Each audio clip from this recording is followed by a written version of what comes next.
My name is Sheliah. Yeah. And you're from Djarindjin? From Djarindjin community, yep. Okay.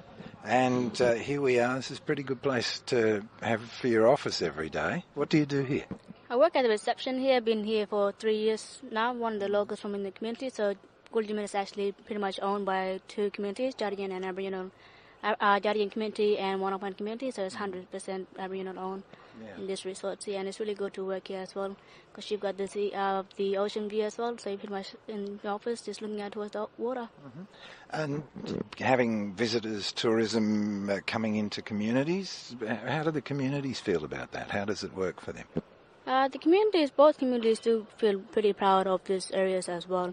Even they trying to get more locals to work here at Kooljaman so they can give them more confidence and knowledge and skills as well, so they can tell our guests from pretty much all around the world to actually come up here and tell them all about the history as well, the culture, as well as what places you can see up in these areas as well. So both communities are pretty proud about these areas as well. Okay.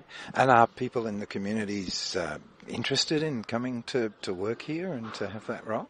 You have some that really wants to work here up at Kooljaman. It actually all depends on how they know things. Pretty much they gotta have skills, knowledge, and everything about the areas.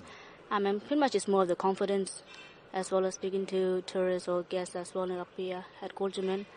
But we're trying to get more locals up here to work as well. When visitors come here, what sort of things do they ask you? What sorts of things are they interested in?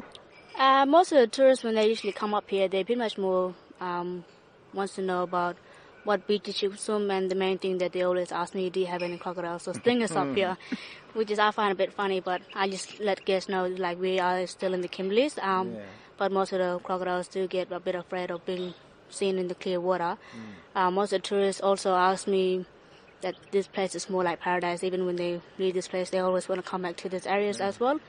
They really do enjoy it up here at the Western Beach and swimming beaches, so they wanted to know about more where to fish, what type of fish you catch, and also the tag-along tours as well that we have up here at Kooljaman. Do you find them interested also in culture and stories of the place?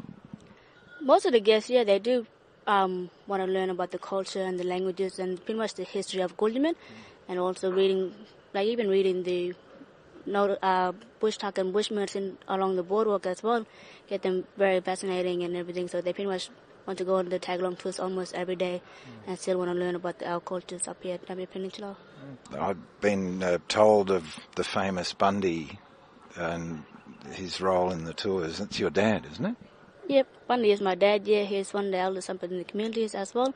So he does varieties of different tours up here at Kooljaman as well as with Brian, which is my cousin brother, so he does the tours as well. So they're pretty much really good people to actually work up here, most locals. So even with the tourists or guests that come up here, they always look forward to actually meeting those two guys as well up here at Kooljaman. Yeah, I hear they do quite an entertaining day out.